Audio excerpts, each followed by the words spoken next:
Guest on Pushing the Limits is Chris Dorris. Now, Chris is a mental toughness coach and podcaster. He's an author. He speaks all over the world, has trained people from billionaires through to Super Bowl athletes. He is an amazing person with an incredible knowledge, and I know that you're going to get so much benefit out of today's show. I know I did. So make sure you tune in. And if you want to reach out to me, please do so. lisa@lisatamati.co.nz. You can find me on Instagram @lisatamati or on Facebook. And make sure you go and check out our programs on my website at lisatamati.com. If you need help with running, with mindset, mental toughness, nutrition, weight loss, fitness, please reach out to me. We'd love to hear from you. All right, without further ado, over to Chris. Well, hi everybody, it's Lisa Tamati here at Pushing the Limits, and today I have a really special treat for you. I have Chris Dorris with me all the way from America. And Chris, if you don't know who he is, and you should know, he's a tough talk guy. He's a mental toughness coach. He's an incredible international speaker, and he's with me here today. And I've got Chris on because I've been listening to his podcast and loving it. And his podcast is called Tough Talks, and you have to go and check it out. So welcome to the show, Chris. It's fabulous to have you. Lisa, thank you so much for all that. That was very kind of you, and I really appreciate the invitation. Oh, it's going to be neat. I'm really looking forward to this conversation because you're my type of guy, I think, as far as the mental toughness side goes and what you do. Chris, can you give us, the listeners, a bit of a background on who you are and what you do and your profession and who you've worked with and things like that?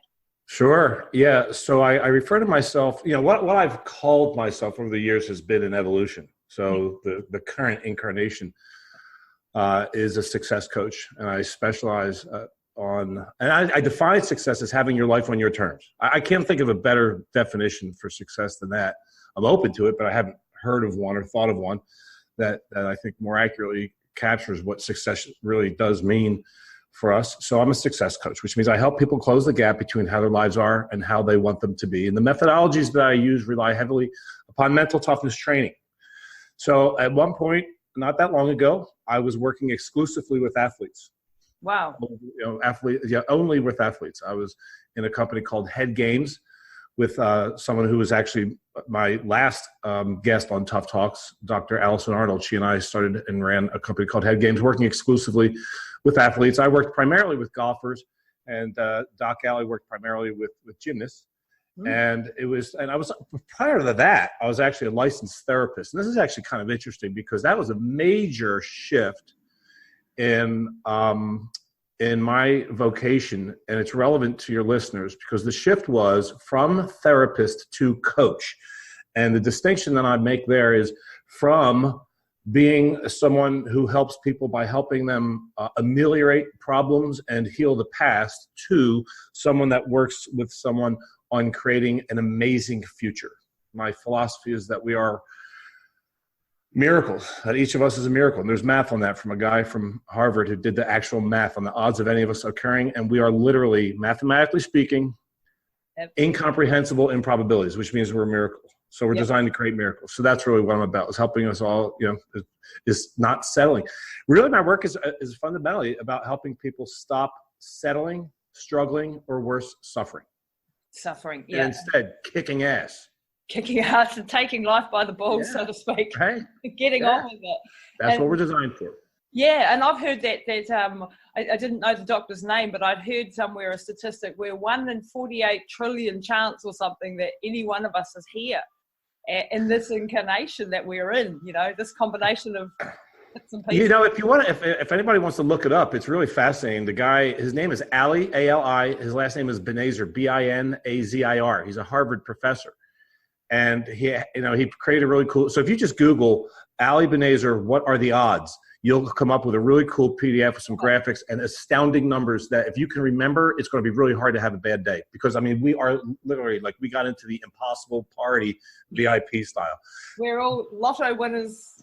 Yeah, the most improbable lotto comprehensible. And I totally think that is a great mentality to have in life, to go into life and to daily things to think about, isn't it? That it's amazing that I'm here, that I have the privilege to live in this time and this age, instead of, oh, woe is me, I I don't have this and I don't have that.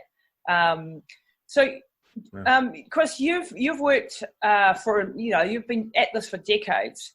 What did you study? That's what I want to know. Personally, I want to know, like, what is it that you studied that got you on this path? Or was that an evolution too of, like, you trained as a social worker, I believe, and counseling, and then this has just evolved into this crazy high performance person that you are now? Yeah. So, what I consider my training is really, it's not my education. Now, I got a bachelor's degree and a master's degree in psychology, and that was all cool.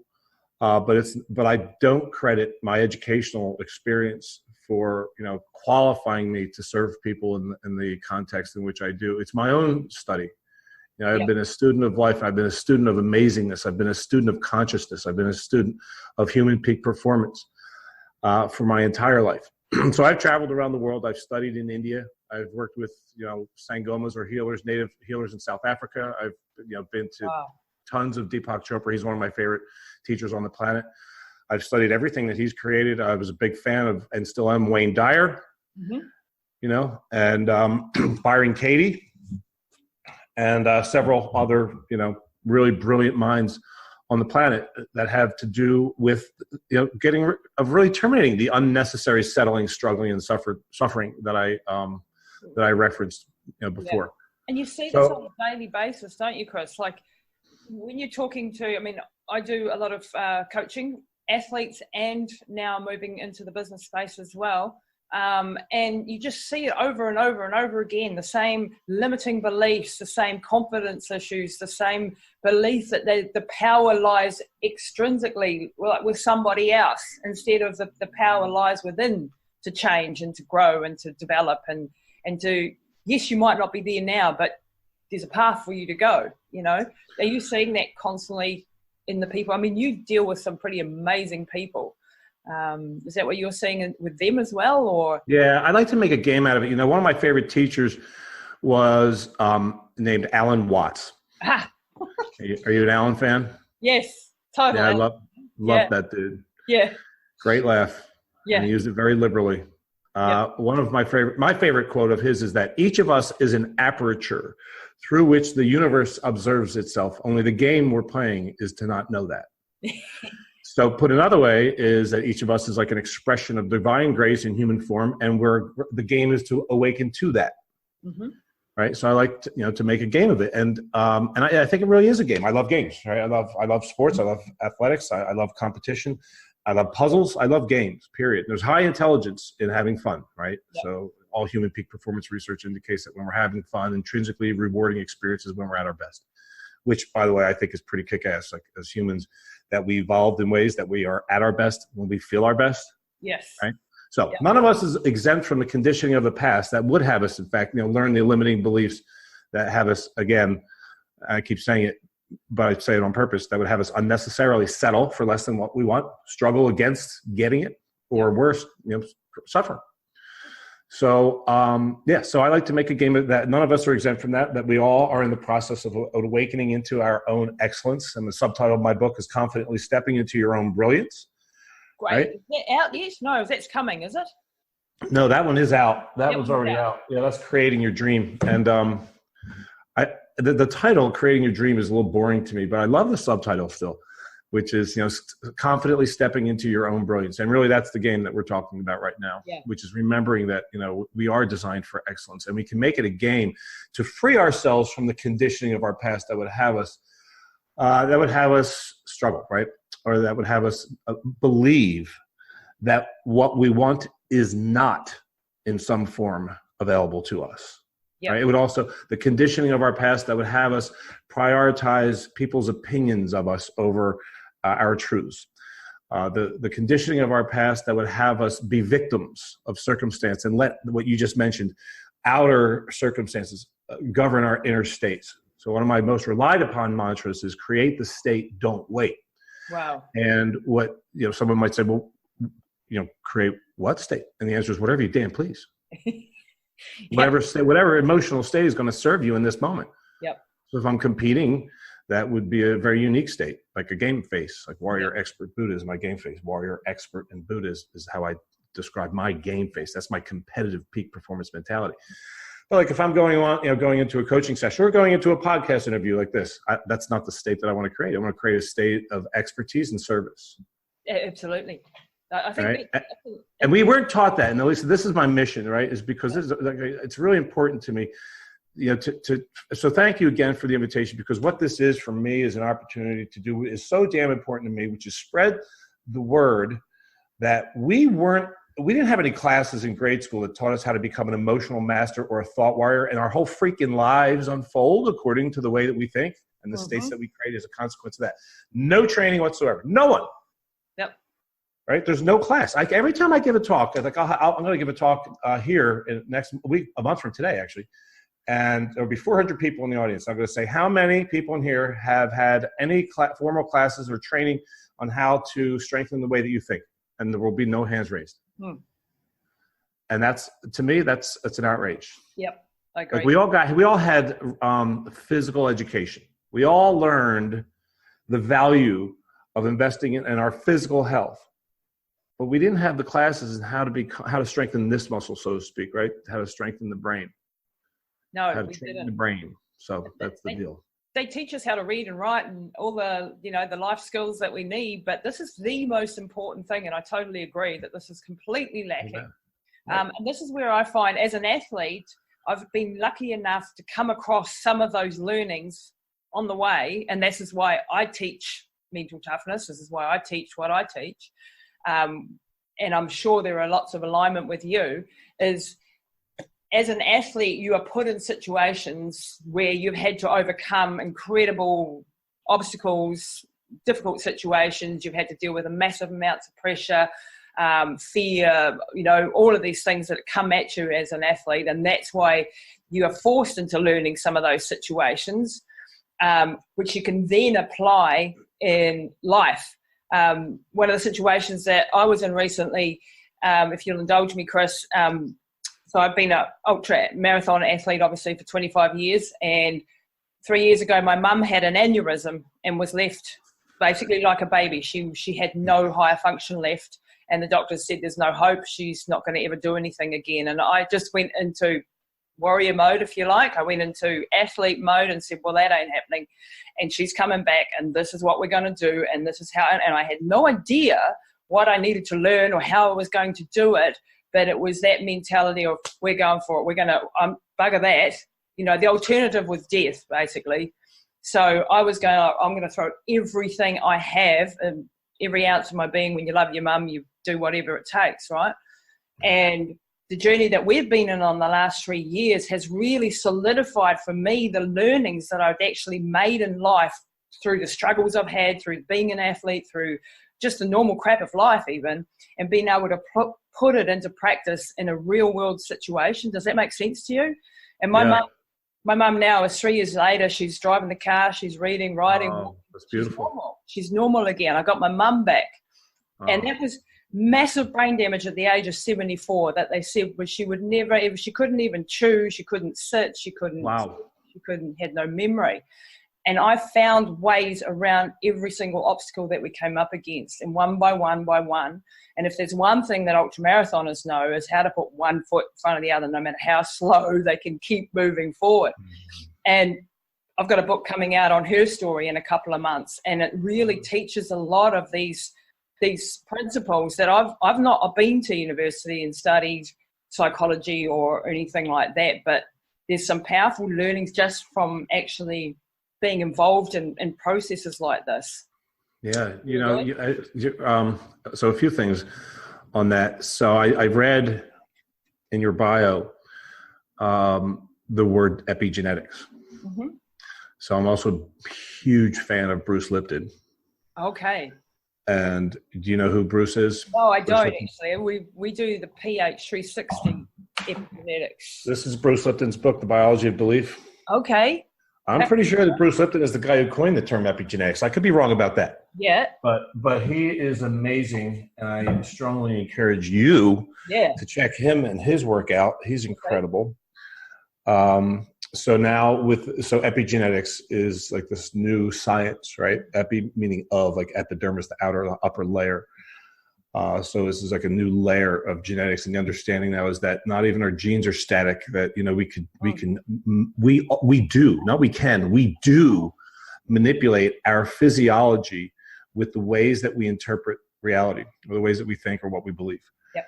Right? So you just reminded me in telling the story, and congratulations to you and to your mom, because that is really profound. So many people would have just resigned, especially when they hear from an authority figure like in the medical world that, well, this is it. This is like, this is how it is. And people rarely recover from this. It's very, very, very rare. And if you're believing that, then your confidence level is just waning.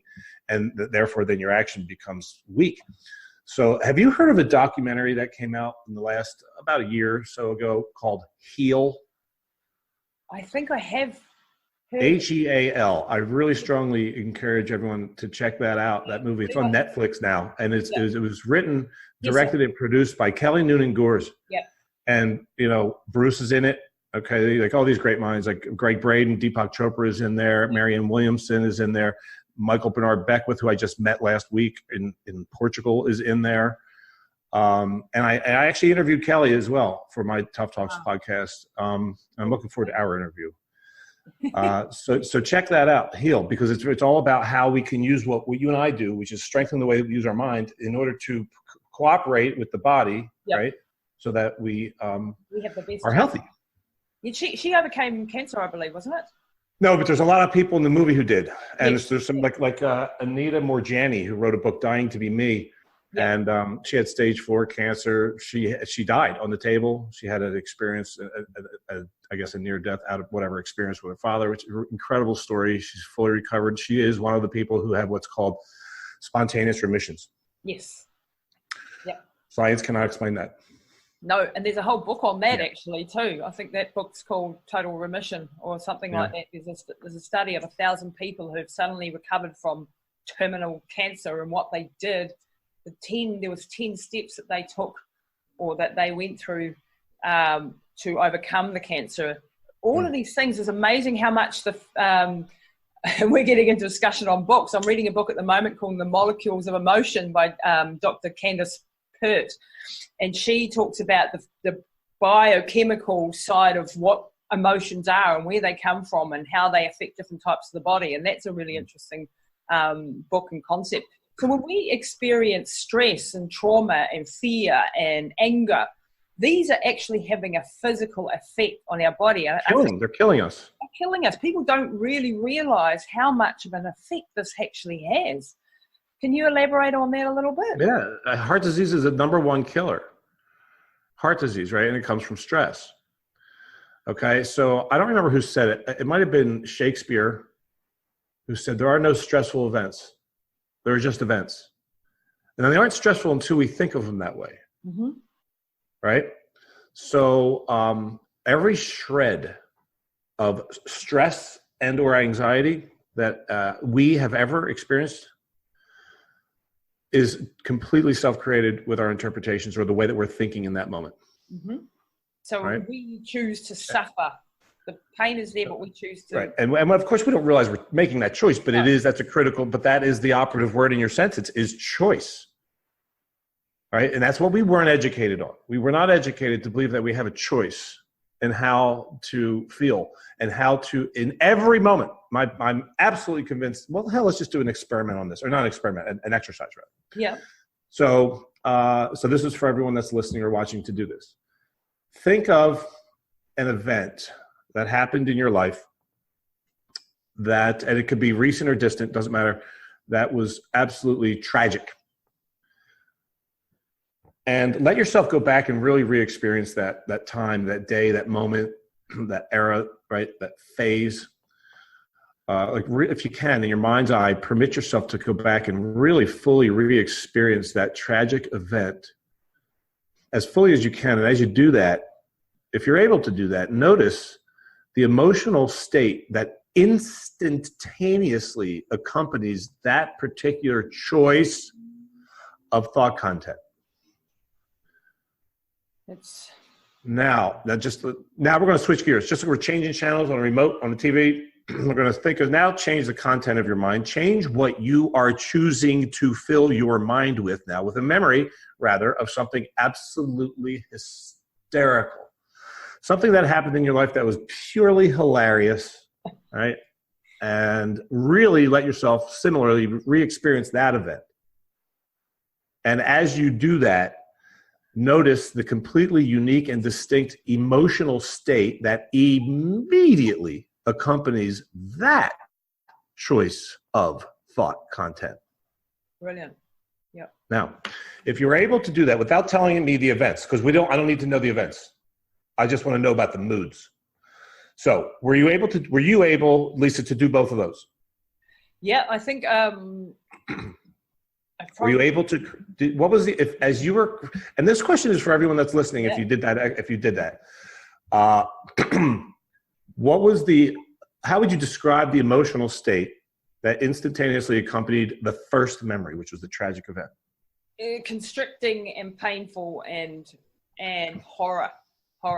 Yeah, right. And if you can note, how long did it take for those emotions to arise after you started to fill your mind with that memory of the tragic event? Very, very quickly. Okay, like second. A second. Yeah. Maybe not even that. Yeah. Because I really do believe it's as soon as you fill your mind with that content, then instantly the emotion appears. So you've created that. So you're here on a podcast. You're sitting presumably at home, and you're in the comfort of your own home. You're hanging out, having a conversation with some dude, all right? And you just created horror and terror. Yeah. Simply by thinking your way into it. Wow, isn't that interesting? Now, next question. How would you describe the emotional state that immediately accompanied the second memory, which was something that was funny as hell? You probably saw my face go. I did. Yeah, I did. I noticed that, of course. Within a split second, you are there. So in other words, it's like. So what was it? How would you describe the state? The second memory. Oh, joyful, hilarious. It was a funny mistake that someone had made, and it was just, laugh, happy. And okay, so then, and again, how long did it take for those emotions to arise after you filled your mind with that memory? Again, a split second. And then the last question is, how much time did it take to switch from the dark to the light? Very, very quickly. Now, isn't that amazing? Yeah, it is amazing. I want to slow this down because what this exercise illustrates for us, and I wish my teacher in second grade had us do that, and had us do it every day to remind us that, hey, kids, hey, everyone, you have access to the full range of human emotions in every moment of your life. All you got to do is think your way the hell into it. So how do you deal, though, with the physiological response that the body puts out, the fear? Say you're in traffic and someone cuts you off and road rage. Immediately your amygdala goes into overdrive and you're like, rah, I'm going to punch that guy in the face, right? Yeah, yep. You are filled in that moment with adrenaline and aggression and those chemicals and those molecules that are coming out. They're actually flooding your system, right? So how do you teach people then to, and I have a couple of techniques, but how do you teach people to pull back on those and calm the actual physical system down in order to be able to think logically and not punch the guy in the face? So traffic is actually a phenomenal training tool for emotional mastery, because we've all been conditioned to believe that traffic sucks. We're just all in uniform agreement that it sucks, and it doesn't. It just is. Right? There's another mantra that I rely on heavily, which is ain't bad, just is. Ain't bad, it ain't bad, it just is. Love that. Until I go, this blows, now it sucks. But I don't have to.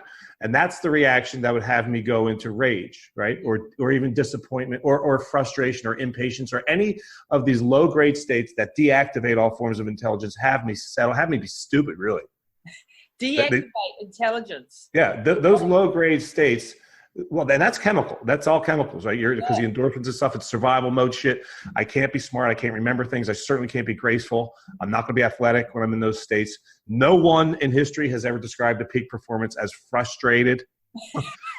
or, oh yeah, my best game ever. I was fucking enraged. That's never going to be said. It's never going to be said. So it's always like I felt amazing. I felt incredible. So to answer your question, the practice is to change your thinking. So the practice for me is very simple: is catch, own, and replace. A three-step process that can happen in seconds. Catch, own, and replace. So here's the first step. I'm catching myself when I feel anything unpleasant.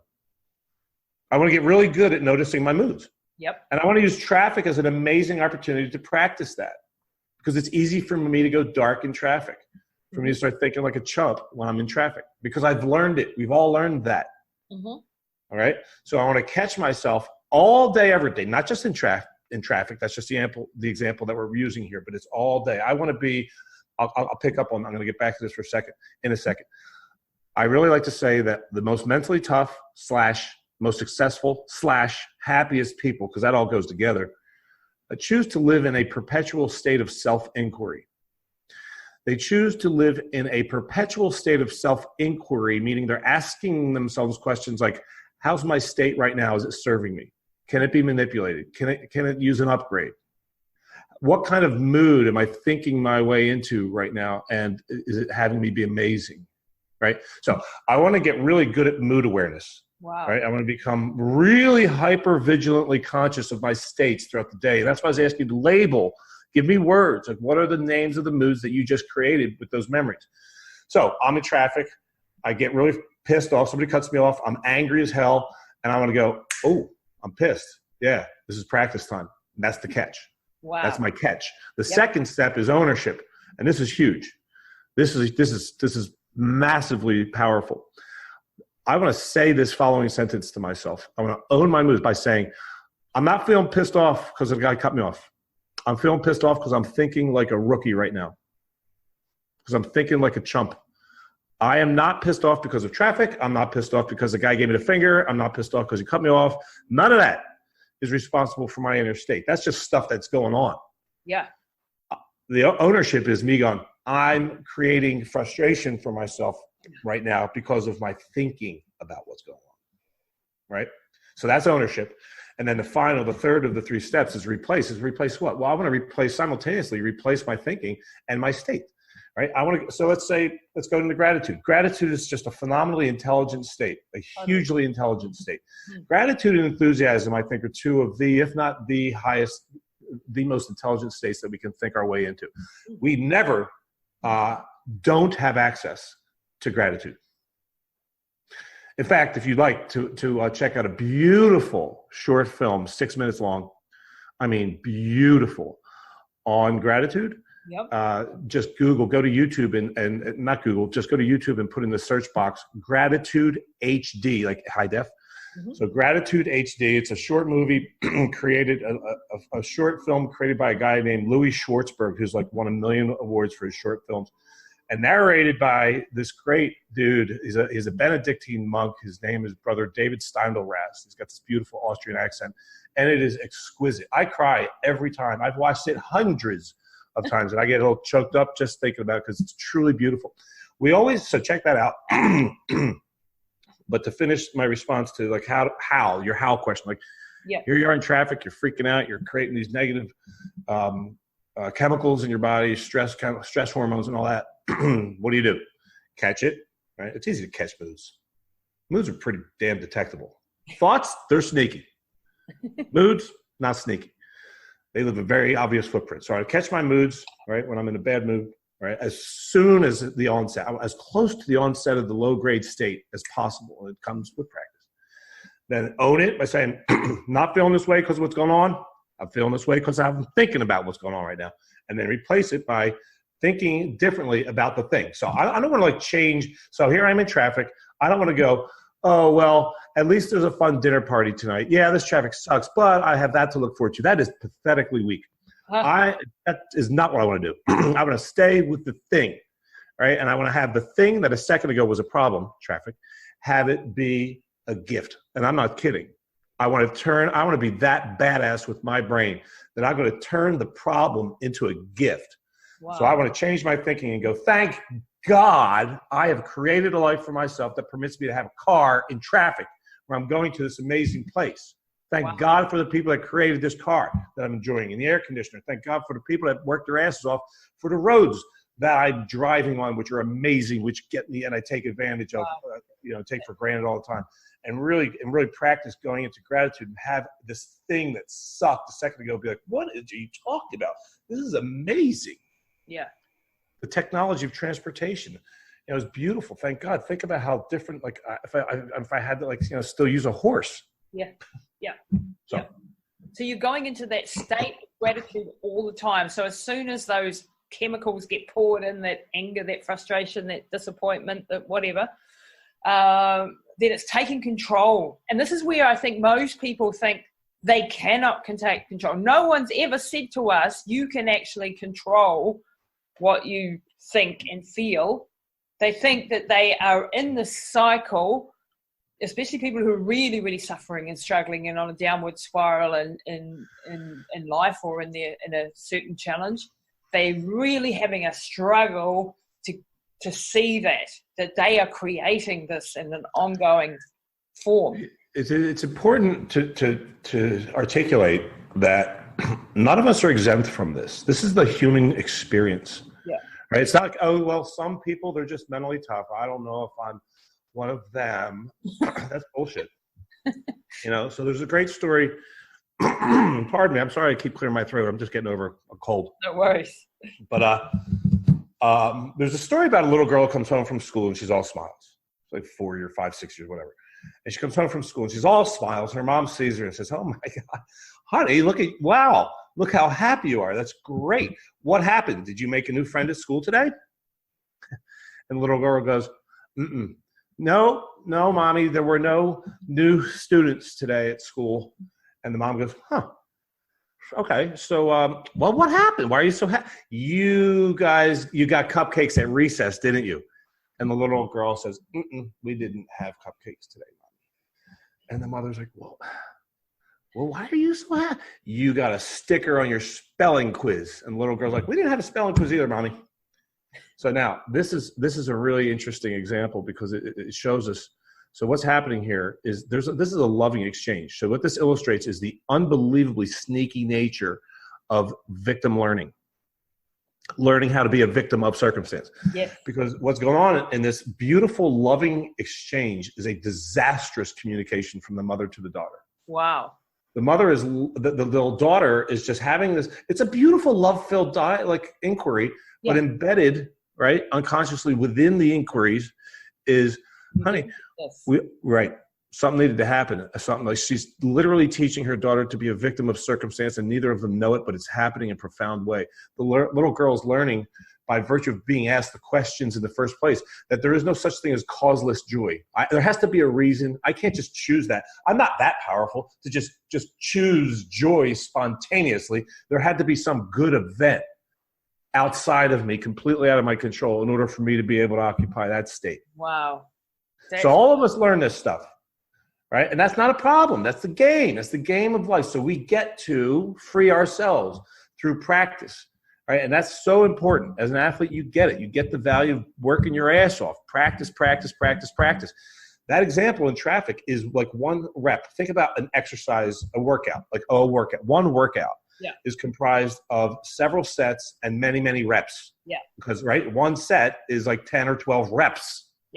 For example, of like a push-up or a sit-up or whatever, or a burpee.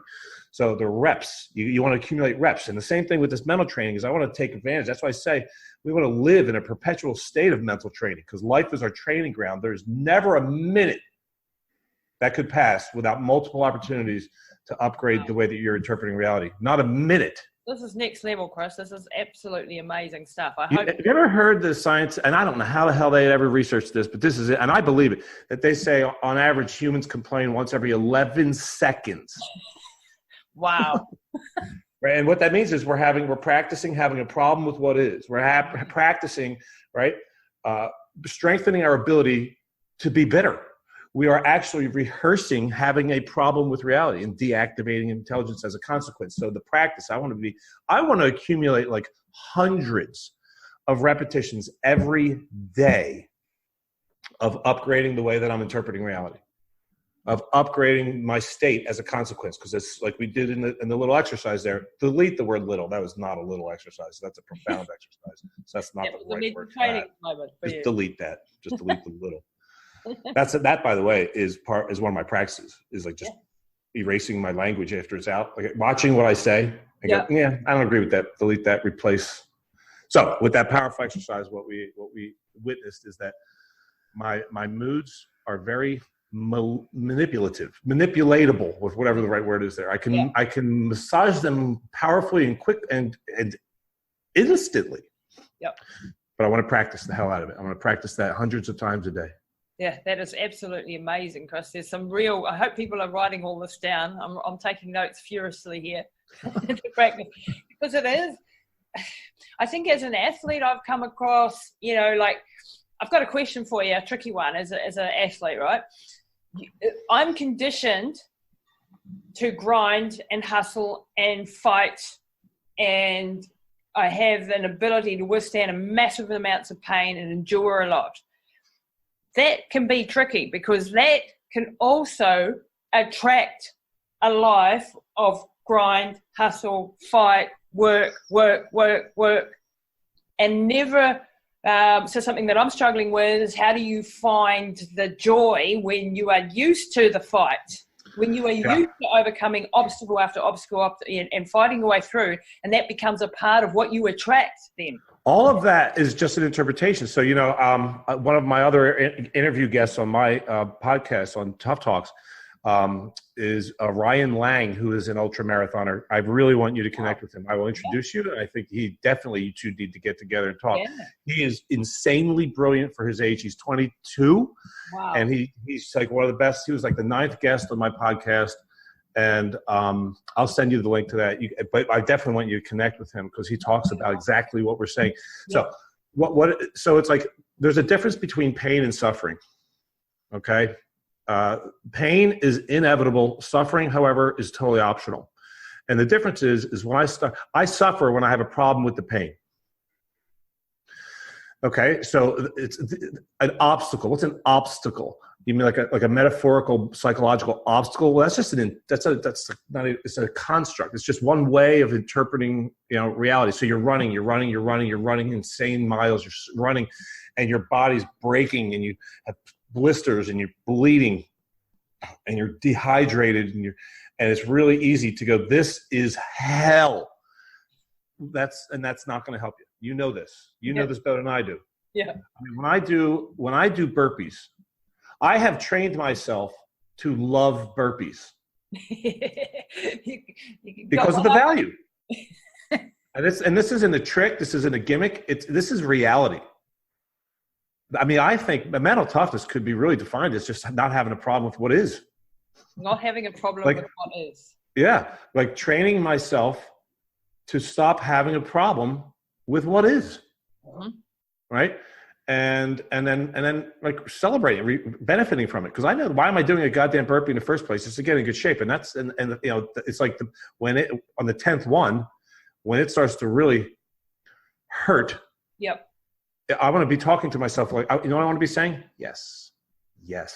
Now I'm getting the win. Now yes. I'm improving. Good. Yes, and good. Yeah. I keep going, yes, this is the value. Here we go. I'm growing. Yes. I don't need to have a long, complex dialogue with myself. I could just be saying yes. Wow. Right? And have it be that simple. I say that when I'm putting in golf. I'm like, yes. I want to say that all the time. I want to get into the habit of saying yes and good to myself all throughout the day, because those are words that we associate with high-grade states, and they put us into high-grade states. It's classical conditioning. We don't say yes when we're pissed. We don't say yes when we're nervous. So we say yes when we're like, yeah. So when we're good, when we're loving what is. So I want to use that. I want to say that a lot. Quick tool, that one. That's a really quick tool, because when you're doing hundreds of burpees or dozens of burpees, you cannot have a complicated conversation, because there's not a lot of oxygen up there.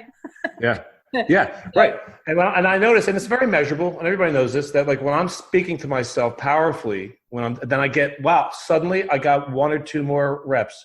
Yep. Whereas when I'm going, God, this sucks. I'm so weak today. Yeah. Then I'm gonna quit before 10. I'll quit at 7. I'm like, well, that's all I got. Yeah. And it is all I got because I just talked myself into that. Yep.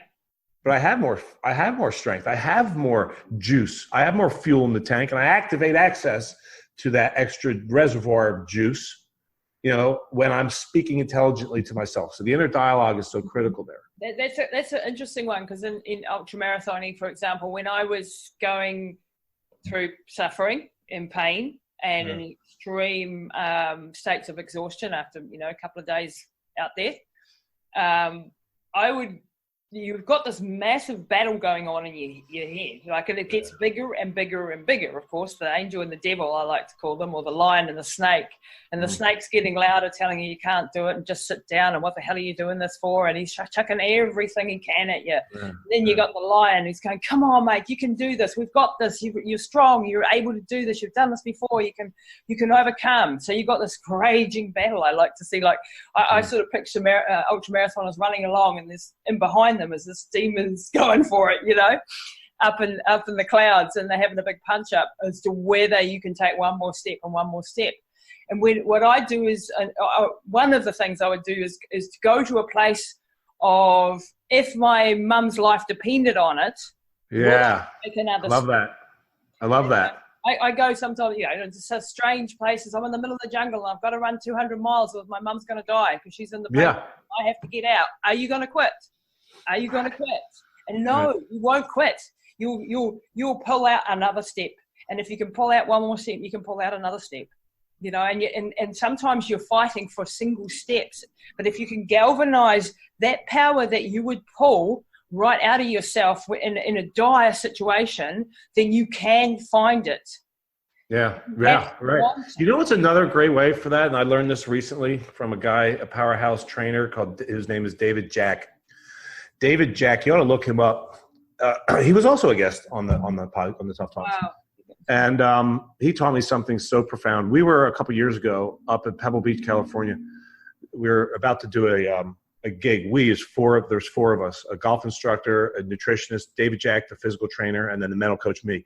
We were doing a gig for Apple, for the financial department of Apple, and it was the day before.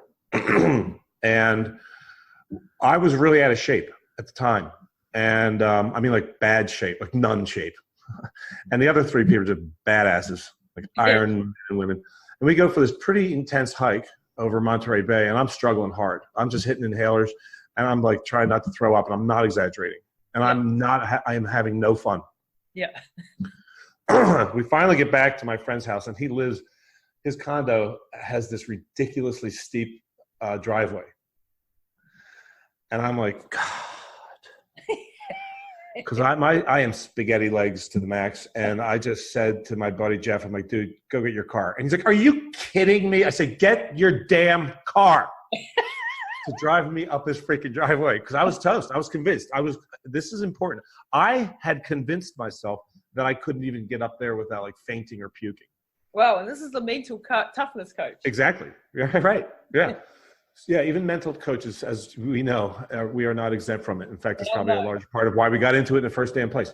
Yes. So David Jack, who I had only met that day, I don't know the guy from Adam. He comes over to me, puts his hand on my shoulder, and he says, CD, and that's what people call me, CD. He says, CD, I got you. I'm going to join you. I'm going to handicap. Now, this guy, he's like Men's Health Magazine, Katie Couric trainer. He's a badass. He's like Adonis. So, and he's like, I got you. I'm going to handicap myself. All right. I'm going to meet you where you are, and I'm going to dedicate this to you. And that's the whole point of the story. Is I'm dedicating this to you. So I'm going to bear crawl this hill backwards. Wow. Now I'm thinking, this freaking show off. I got the wrong idea. I think he's just chesting me. He's the opposite of that. He's pure service. The dude is only spirit of service. But I didn't know that yet. So he's so he goes, let's go. Wow. And anybody that knows what a bear crawl on a flat surface forward is hard as hell. Yeah. So this dude's doing it backwards up who knows what percent incline. So immediately we go, and he's spitting and sweating and breathing hard. And I noticed I had forgotten about my own suffering. And I just get into I'm like, come on, DJ, come on, you got this. And I'm coaching the shit out of him. And next thing you know, we're both at the top of the hill. We're hugging it out. I'm like, holy shit. And you've just gone up the freaking driveway. And I was like screaming for him, you know? Right, because of the power of dedication. That is amazing. That is an incredible story. And I tell you what, I can so relate to that, because I've been in races where you're in the shit, right? You're deep in the shit. You're struggling. You're really wanting to just die. And then you come across someone who's in worse shape than you, right? And all of a sudden your energy, your focus goes to them. They're collapsing. They're falling down. They're desperate. They need your help. You help them. And suddenly an hour goes by, right? And then you realize, well, shit, what happened to my problems? Right. They suddenly disappeared because you've been focusing. You can pull more stuff out of yourself if you can get out of your own head and be worried about. I love that. I'm going to steal that from you. I'm going to call it getting out of your own shit. Yeah. And it's not just like when you're struggling physically, like in an endurance sport or something. That's also with depression, right? You know, it's like, you know what? Like I'm writing a book now on that, on all the suffering that we create for ourselves and having to stop it.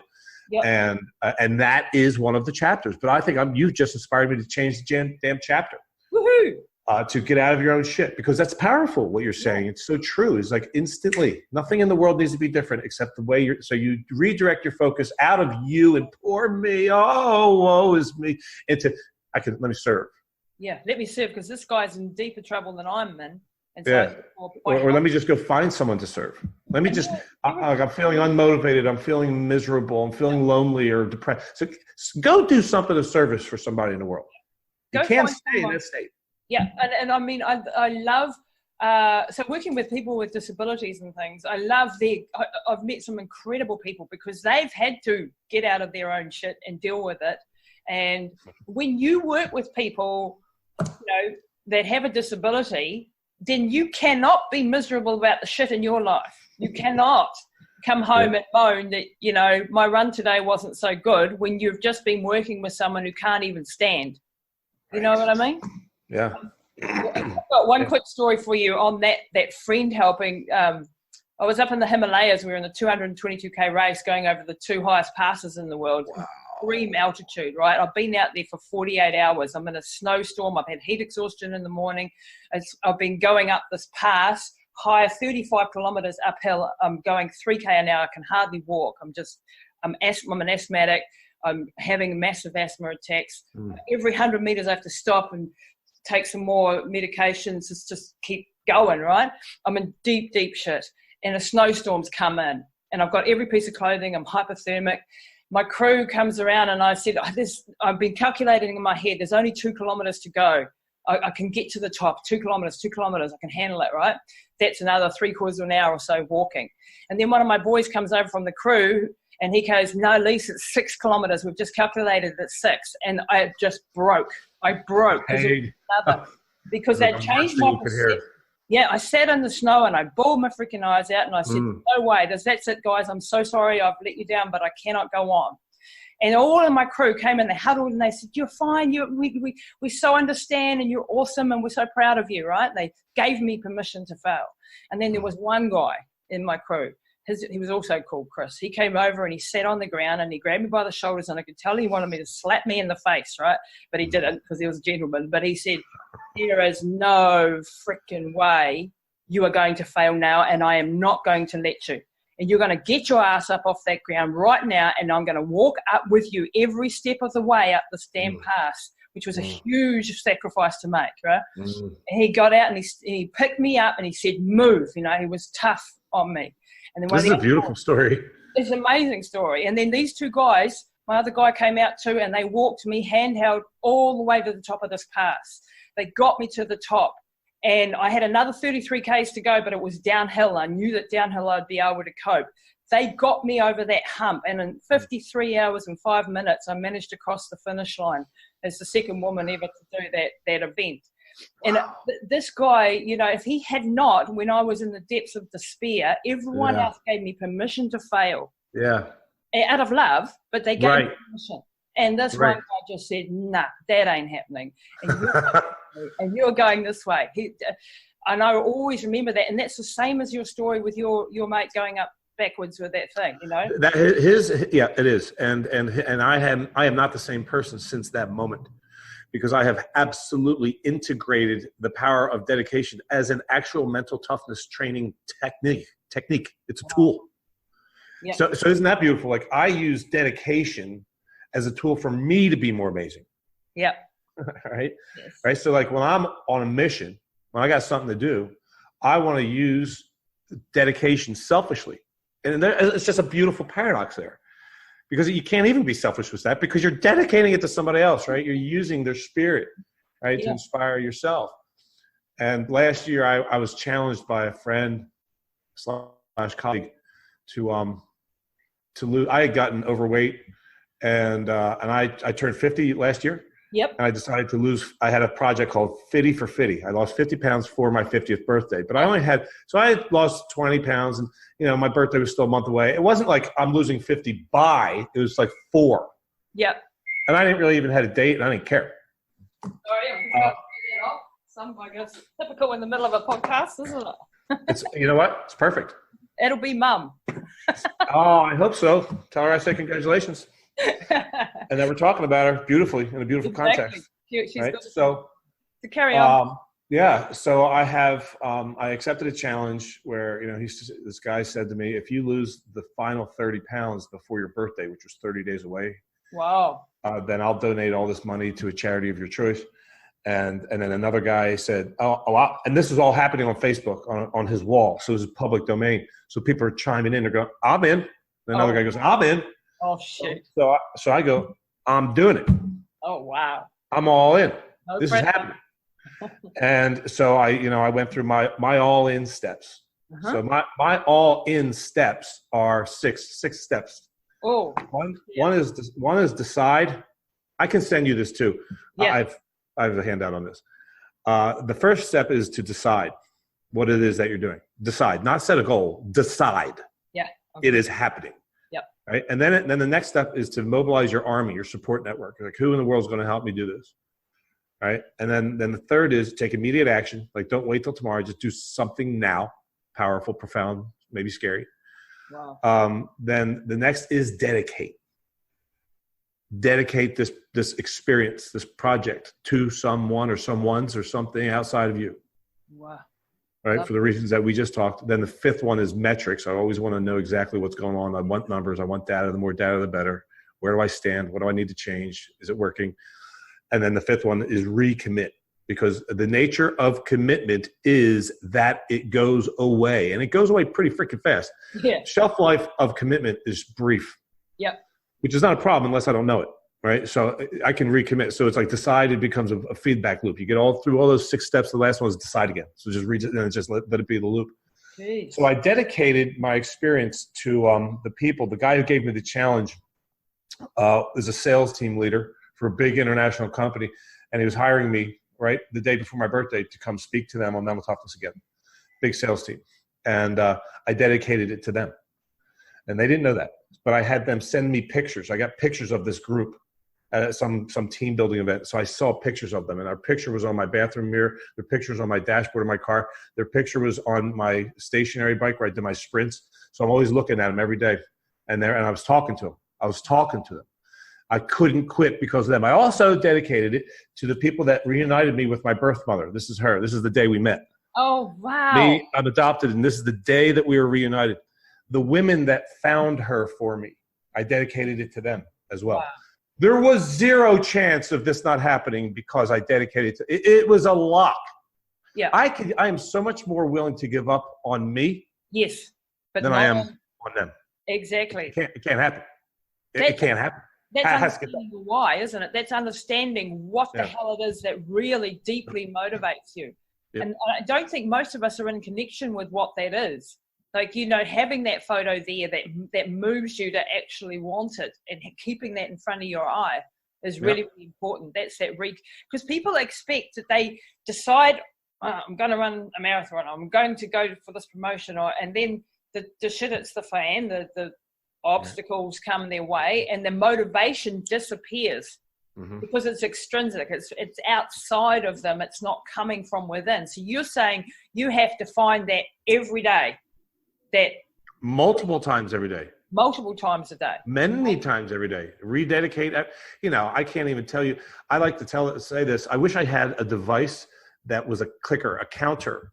Like, how they wear the things that tells you how many steps you've walked in a day. Yeah. I wish that there was a device that told me how many times I recommitted, because during that process, in that 30-day period where I was drinking all my meals and working out twice a day and all this stuff, I must have redeclared or recommitted to my decision thousands of times in that month.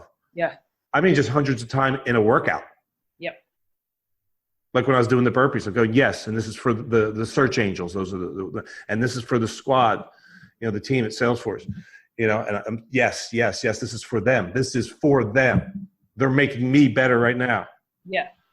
Thousands of times or hundreds of times even in one workout, at least dozens. Do you believe in like I follow a guy here called Kerwin Ray, who's a business mastery and high performance coach over in Australia. And he talks about the herd mentality, that we are herd animals, ancestrally speaking, and that we do not like to be, or tribal animals, if you want to put it another way. And that social pressure is a very powerful force. So we have to be careful who we hang out with and who we surround ourselves with.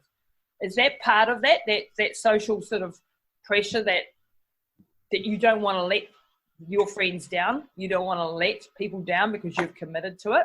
Well, that's the whole, I don't know if it's not yes, but, yeah. Right? Like, I don't really, yes, I definitely don't. That's true. When I dedicate something to someone, especially if I've told them. Yeah. Right. And I didn't tell the group, I didn't tell either of them actually, because I didn't need to tell them. I wanted to surprise them.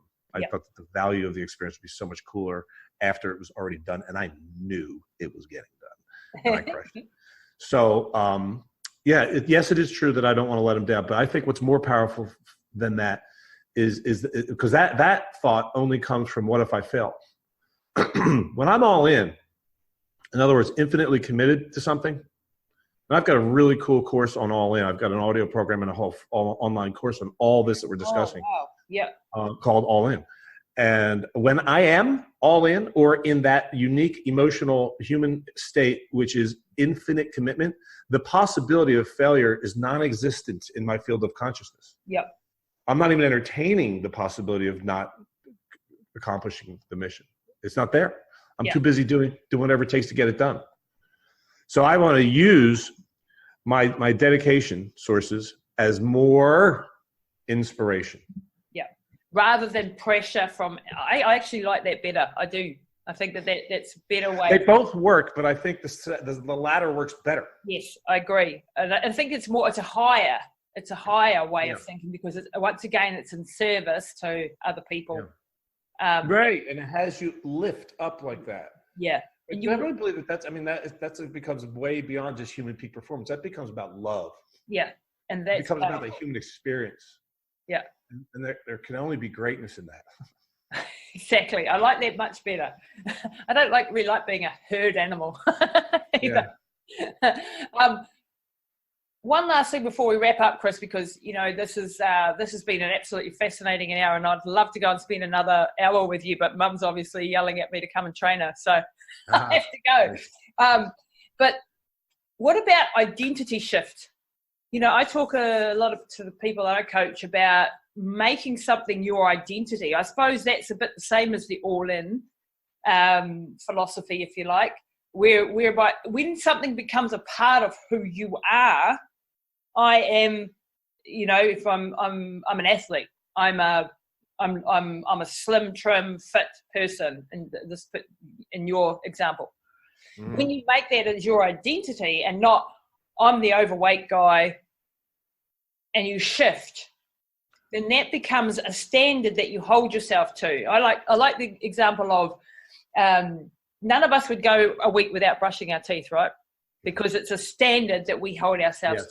We have an identity as that it's what we do every day. We brush our teeth.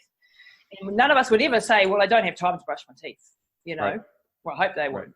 And it's the same with your training. There is no such thing as I don't have time to train.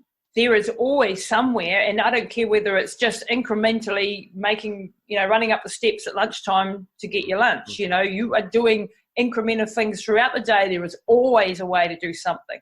It's not an excuse when it's a part of your identity. Do you identify with that one? I sure as hell do. One of my former coaches, whose name is Steve Hardison, his nickname is the Ultimate Coach. He's coached some amazing people like Elanya Van Zandt and Byron Katie. He's their coach. Yeah. He taught me something very powerful. You just reminded me of it. So we create our identities. So what's the identity that's going to have us be the amazing person that we're designed to be? So this is a great tool. We can use technology. So I use my cell phone here because it comes with voice notes. So I just record, so I'm speaking to myself right here. I'll play a little bit of it for you. I am divine grace. Can you hear this? Yeah. I am that this is perfect. I am integrity. I am service. No one could ever pay me what I'm worth. Wow. I am free living. I am celebration. I am a master. I am simplicity. I am spontaneity. I am peace. Just a little bit longer. I am genius. I am boatness. There's a story behind that. I am instantly and inextricably connected to all that exists. I surrender to uncertainty. I respond to all of life with awe, gratitude, and enthusiasm. I co-create with the universe. I elevate the vibration on the planet. I am the source of infinite creativity. I am the entire universe pretending to be human. So that is me speaking to myself. Wow. I listen to this every day. Some of that is totally true. Some of that is what I want to be, me. Yeah. And I'm not waiting for anything to be different in the world, to act like I am that now, to be that guy now. Yeah. If I can remember that and speak my way into my truth, then I'm accelerating tremendously the rate at which I'm creating the identity that will serve me and serve the world. That is fantastic. I have a list like that on my fridge, but I'm going to go and do that on my phone because that is powerful. Yeah. It's suggesting to your brain an alternative way of being and improving and going towards that which you wish to be. Yes. Too many people get stuck with where they are and think that they can never be something else. And then other people come and tell them that they can never be something else. And so the cycle goes, and it's nothing to do with our potential as who we are as human beings. After I listen to myself, after I listen to this, there's no way I can feel anything but like a powerhouse. Yeah. Love it. Right? So this is, I'm preemptively speaking. So that's a beautiful question that you asked. So yeah, we get to create our identities. We get to create our whole future and our whole identities. Chris, you've been absolutely amazing today. I'd just like to thank you for taking so much time out for our audience. I want people to follow you. I want people to listen to your podcast, read your books. Tell us where they can find everything about Chris Dorris. Oh, that's so sweet of you. Yeah, everything's right at the website, ChristopherDorris.com. I have, I have a couple lists that I would love to invite people to get on. And of course, they're free. Yep, I'm on the first one. You get the daily dose? Yeah, I do. Oh, yeah, okay. I'd love that project. So that's it's called the Daily Dose, Mental Toughness Tips in 30 Seconds or Less. So at 6 a.m., wherever you are in the world, you get that little nugget, which is sweet. And I'll never announce anything on there. It's just pure little nugget of value. See you later. And then the other list is my blog, my normal list, which is where you get my, I send out blogs twice a week and I do the Tough Talks interviews. And so it's all on the website, ChristopherDorris.com. ChristopherDorris.com. And Dorris is, by the way, spelled Dorris. So I'll put it in the show notes. Okay. And Chris, you're an international speaker. You do one-on-one coaching as well. And so if anybody is out there that is wanting to get some high-level coaching, some really kick-ass stuff, make sure you search Chris out. Chris, thank you so much for your time today. It's been an absolute joy. I agree. I think I'm better because of this conversation, so I thank you.